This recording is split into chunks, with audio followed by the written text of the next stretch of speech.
Et bonjour à tous, chers explorateurs des mondes intérieurs, je suis très heureuse de vous retrouver aujourd'hui. J'ai fait une petite pause nécessaire dans mon cheminement intérieur et cette dernière vidéo de l'année, j'avais vraiment envie de vous la poster puisque l'année prochaine sera une nouvelle année. Nous serons aussi dans la phase de après le 21 décembre 2021 et pour moi, à partir du 22 décembre, tous les chemins sont possibles. Et je vais vous en parler un peu plus dans cette vidéo. Et alors, pourquoi je vous viens à vous aujourd'hui et pas avant? Tout simplement parce que depuis maintenant 6 mois, j'ai été amenée à être beaucoup plus en contact humain. J'ai eu ce besoin aussi, plutôt que d'être uniquement derrière la caméra et dans mon quotidien de mère.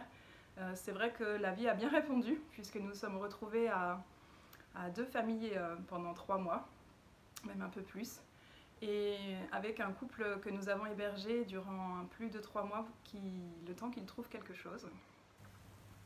Et il s'avère que ce couple est aussi sur un chemin d'éveil, comme nous le sommes également avec David, mon compagnon. Et donc forcément, dans une même maison, quand 2 couples se retrouvent, eh bien tout est exponentiel. C'est-à-dire qu'à 2, il y a déjà ce chemin de miroir qui se fait et vraiment ce chemin qui s'opère chaque jour. Et quand on est à 2 couples, et bien là c'est vraiment un chemin intérieur encore plus grand. Ce qui fait que nous avons été amenés à aller vraiment encore plus en profondeur, à vraiment se regarder dans tout ce qui ressortait, encore plus en conscience. C'était très intéressant aussi de pouvoir partager nos vécus intérieurs avec un autre couple qui pouvait vivre des processus similaires. Du coup, nous avons vraiment pu vivre en conscience toutes les croyances de l'ancien paradigme, si je puis dire, en lien avec le couple, en lien avec le masculin, en lien avec la relation homme-femme, d'aller vraiment terminer avec tous ces jeux de masculin dominant, de femmes soumises, des choses qui pouvaient résonner encore en nous inconsciemment parce qu'on le porte tous, que nous le vivions plus ou moins. Malheureusement, ça fait partie du jeu, on est venu transcender tous ces schémas. Voilà. Ça fait partie de l'ancienne matrice qui est encore existante, j'ai bien conscience, mais qui sera bientôt ancienne et dont personne ne cherchera à continuer dans ce fonctionnement puisqu'il ne sera plus du tout en adéquation avec ce qui nous est demandé de vivre sur la nouvelle terre que nous sommes en train de tous manifester ensemble. Et c'est vrai que pendant ces périodes-là, c'est du non-stop en fait. Donc ça, plus le quotidien de parents, ça fait que j'avais moins de temps disponible pour pouvoir continuer à partager tout ça avec vous. Et en même temps, je tenais vraiment à vous le partager en cette fin d'année pour que vraiment chacun puisse prendre conscience de la période que nous vivons en ce moment, à quel point c'est une période grande de déconditionnement de tous les vieux programmes, de tous les vieux schémas, de tout ce qu'on n'a plus envie de vivre, de ces énergies aussi qui nous traversent, et d'en être plus conscient, de nos pensées également, et de regarder vraiment quelles sont nos pensées à nous, quelles sont les pensées du collectif, quelles sont les pensées des entités que l'on peut nourrir au quotidien. Quand je parle des entités, je ne parle pas forcément des amérantes, hein, on est bien d'accord, je parle vraiment d'entités qui manipulent les êtres aujourd'hui de par l'influence à aller vers ce qu'on pourrait dire les tentations de ce monde qui est devenu perverti et qu'on peut le voir aujourd'hui que tout est inversé. Donc on va dire les entités de la non-lumière. Voilà, on apprend tous à sortir de la dualité, enfin en tout cas ceux qui sont sur le même chemin que moi. Et donc j'essaye de trouver des termes qui ne remettent pas en dualité, et en même temps cette réalité est bien là, hein, on est encore dans une matrice qui nourrit cette dualité. Et je crois que si jamais on ne va pas la regarder en nous, en fait on ne pourra pas arrêter de la vivre à l'extérieur. Donc c'est tout le chemin depuis des années que je suis amenée à vivre. Et là, cet été, ça a été encore plus approfondi pour pouvoir vraiment aller toucher nos parts d'ombre, aller toucher les croyances qui pouvaient manifester telle ou telle réalité dans notre relation à l'autre, dans notre relation à l'extérieur, etc., etc.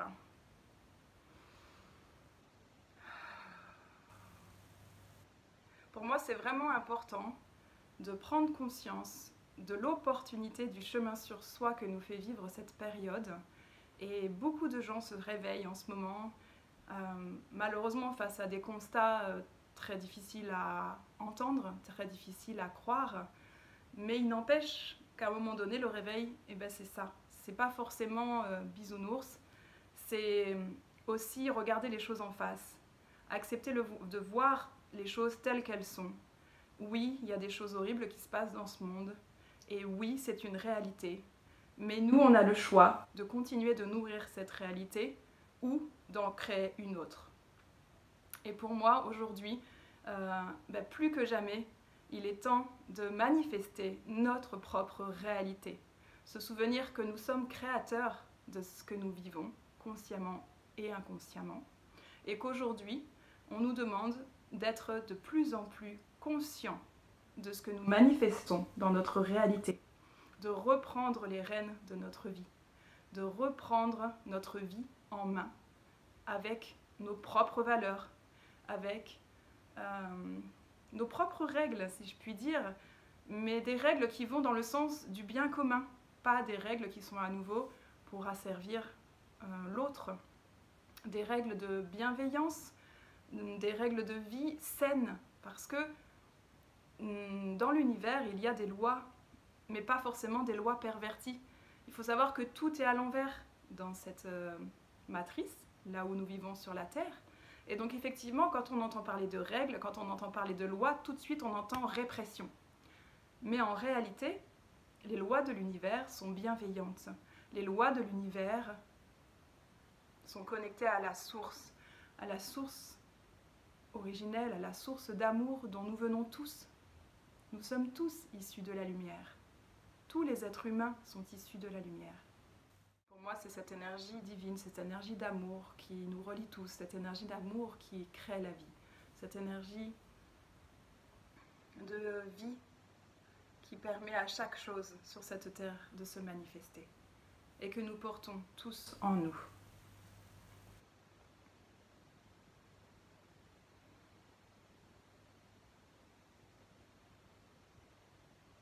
Et si j'en viens à parler de cela, c'est parce que ce matin, j'ai été réveillée avec une info concernant la période du 21 et surtout à partir du 22, pourquoi on a beaucoup de mal à savoir qu'est-ce qui va en être après le 21 décembre. Je vous en ai déjà parlé, mais moi je vois la période du 21-12-2021 comme le miroir du 21-12-2012. C'est-à-dire, on me l'a parlé à l'époque du 21-12-2012 comme la fin du calendrier Maya. Et tout le monde s'attendait à des choses apocalyptiques, des révélations, etc. Et en fait, concrètement, il ne s'est pas passé grand-chose dans la matrice. Et en réalité, c'est parce que tout s'est déjà passé sur le plan subtil, sur le plan de la lumière. Et il a fallu toutes ces années pour le manifester dans la matière. Et comme par hasard, ça fait bientôt 2 ans que nous sommes dans cette réalité covidienne. Et pour moi, ça a été comme le déclenchement pour dire « Ok, ça y est, ça commence. C'est maintenant qu'il faut se préparer pour la suite. Plus besoin de jouer les scénarios de la matrice 3D. Plus besoin de faire des compromis avec ce qui ne nous ressemble pas. Maintenant, il est temps de retourner là, au cœur de soi, pour vraiment faire ce chemin avec intégrité. Être honnête avec soi, se regarder en face et avancer. Avancer quoi qu'il arrive. Avancer, aller de l'avant. Se délester de tout ce qui ne nous appartient plus, jour après jour. Avec toutes les énergies qui descendent, ça nous permet d'aller plus en profondeur, sortir tout ce qui a besoin de sortir. Pour justement alléger notre corps. Avoir toutes les prises de conscience nécessaires, les remises en question nécessaires pour continuer d'avancer sur ce chemin terrestre. C'est comme si les anciens repères ne pouvaient plus exister. Que quoi qu'on fasse, on ne retrouvera jamais la vie d'avant parce que nous allons vers une nouvelle vie, une nouvelle réalité dont nous serons pour 100% créateurs.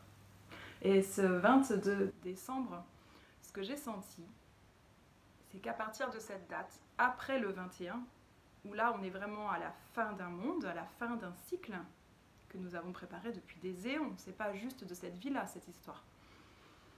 C'est comme si on avait l'opportunité de terminer avec toutes nos vies passées, avec toutes nos histoires de famille, avec toutes nos blessures, avec toutes nos blessures physiques et toutes nos blessures émotionnelles, toutes nos blessures de l'âme. Parce que ces derniers temps, j'ai vraiment pris conscience que nous pouvions aller au-delà des blessures de l'âme. Que l'âme, et j'ai eu des confirmations après avec des personnes que je remercie d'ailleurs pour ces compréhensions, l'âme est également collective. Ça veut dire qu'à tout moment, on est encore branché à l'âme collective et du coup, on tourne en rond encore dans toutes les blessures issues de nous tous. Que nous continuons à porter, blessures de trahison, blessures d'injustice, blessures de rejet, blessures d'humiliation. Et il n'en manque une, blessure d'abandon. Voilà, et toutes ces blessures, en fait, elles ne nous appartiennent pas, elles appartiennent à l'âme collective. Et nous, on est venu transmuter un bon morceau, mais chacun doit faire sa part. On n'est pas obligé de porter l'âme collective de tous et de transmuter pour tous. On fait notre part. Pour moi, c'est hyper important de prendre conscience que tout le chemin qu'on fait sur soi, on doit aussi à un moment donné demander de faire notre juste part. Parce qu'il y aurait quelque chose qui serait du coup plus bénéfique pour nous que nous transmutions sans arrêt ce pour les autres. Je pense que chacun doit faire sa part, chacun est responsable de sa réalité. Nous, on a notre part à prendre parce qu'on peut en être capable au niveau de l'inconscient collectif, au niveau de l'âme collective, mais après c'est bon, on a fait notre job et on passe à autre chose, on va de l'avant. Et en allant de l'avant, en allant au-delà de l'âme collective, on connecte notre soi supérieur, notre supraconscience, qui est directement relié à la source. Et du coup, on ne porte plus toutes ces blessures. C'est comme si ça s'allégeait. C'est comme si, moi dans ma réalité, depuis plus de 6 mois, presque 1 an, c'est comme si j'avais plus besoin de parler de l'âme. Et pourtant, j'ai écrit un livre dans lequel je parle de Monsieur Ego et Madame Intuition. Et Madame Intuition, je pense que c'est...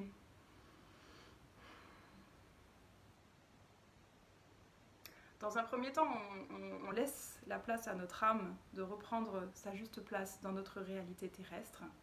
Et à un moment donné, il y a une étape supérieure. Et cette étape supérieure, c'est de laisser notre soi supérieur prendre la place en nous et laisser notre personnalité en arrière-plan.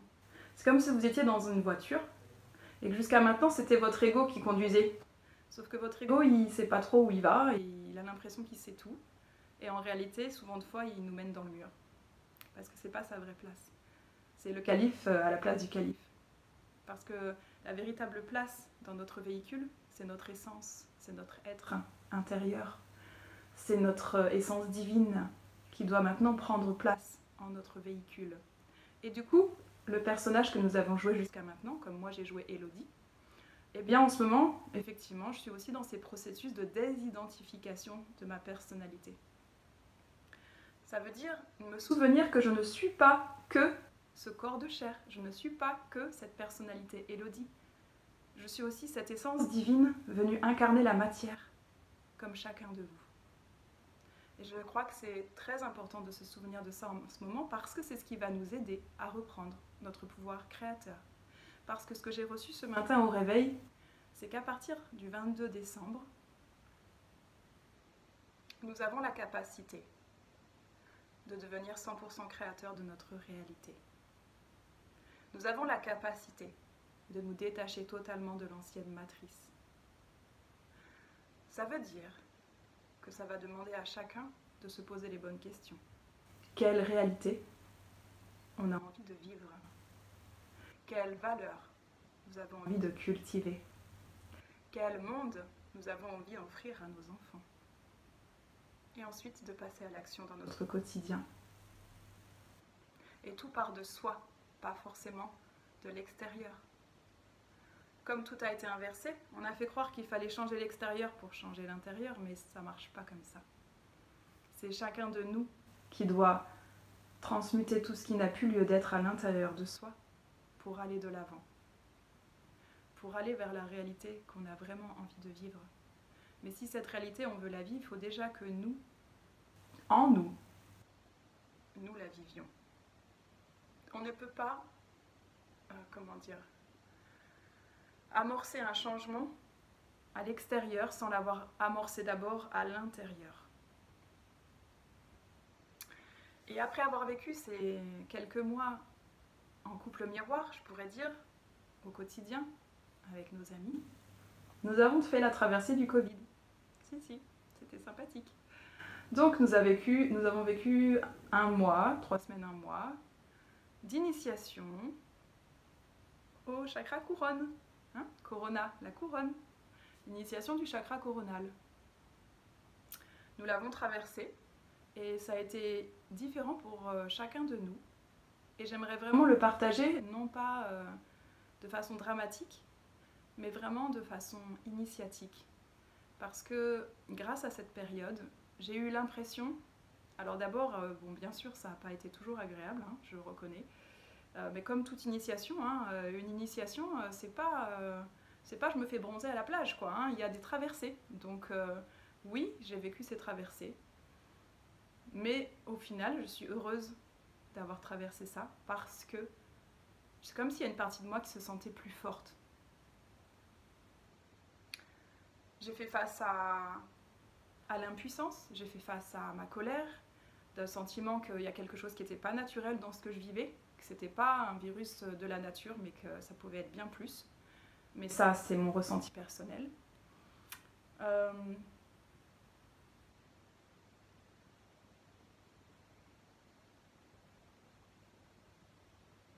Je me suis sentie dans une énergie pragmatique. C'est comme si pendant 1 mois, j'étais totalement coupée de ma connexion, totalement coupée du divin, et que j'étais dans un pragmatisme qui me dépassait totalement, où à un moment donné, je ne croyais plus en rien.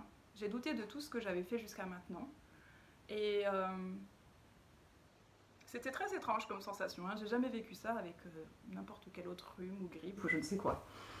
Bref, c'était mon initiation. Et quelque part, ça m'a permis d'aller vraiment dans mes profondeurs, de prendre soin de mon corps, d'être à l'écoute quand même de ce que je vivais chaque jour.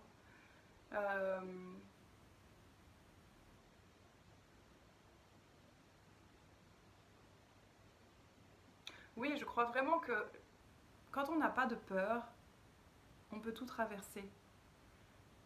Mais la peur, elle aggrave les choses. Et c'est vrai que pendant cette traversée, j'ai pas eu de moment de peur en fait. J'étais confiante, juste dans l'expérience, à vivre un jour après l'autre. Et je crois que ça facilite beaucoup la guérison. Et que le phénomène de peur qui est amené aujourd'hui aggrave grandement toutes les maladies.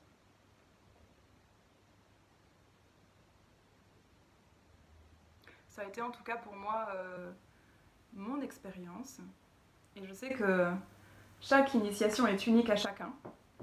Je sais qu'il y a eu des personnes qui ont eu des choses plus graves que moi, d'autres moins graves. Mais voilà, comme on dit, c'est une initiation. Et oui, comme chaque initiation, il est possible d'en mourir. Ça fait partie du chemin. Quand ils faisaient les initiations dans les pyramides, ils n'étaient pas sûrs de sortir vivants. Et c'était pas méchant. C'était l'initiation. Donc je crois qu'aussi, nous avons perdu cela dans notre société, les rituels initiatiques, pas pour nous mettre en danger, mais pour remettre de la conscience dans ce que l'on vit, pour faire comme des passages. Et j'ai senti que pour moi ça a été un passage parce qu'il s'est passé quelque chose de fort dans ma vie, c'est qu'au moment où je traversais tout ça, ma mère décide de quitter sa ville natale pour venir vivre près de nous, pour se rapprocher de ses petites filles. Ça fait 12 ans que je vis dans notre région qui est pour moi la région de mon cœur, la région de mon âme, de mon être, où je me sens chez moi, où je ne peux pas expliquer pourquoi, mais je me sens chez moi. Ça fait 12 ans que j'espère dans mon cœur un jour que ma mère puisse peut-être nous rejoindre, tout en la laissant faire son expérience. Et alors que j'ai tout lâché, alors que je suis au fond du lit, tout d'un coup elle a un déclic, qu'elle doit vendre sa maison pour nous rejoindre à la campagne, pour être plus proche de ses petites filles et de nous, pour être avec un relationnel humain avec lequel elles se sentent en phase. Et du coup, pour moi, c'est comme si un nouveau paradigme était en train de se mettre en route sans que je mette aucune intention, sans que je fasse quoi que ce soit. Alors là, on en est au stade où maintenant, ça y est, elle a déménagé, elle a quitté sa maison, la maison est vendue, ça a été très rapide, elle a trouvé une autre maison à côté de chez nous. Et justement, cette date de 22, c'est en lien avec ça. Alors je la remercie parce que ce petit clin d'œil me permet de prendre conscience de la période que nous sommes en train de vivre.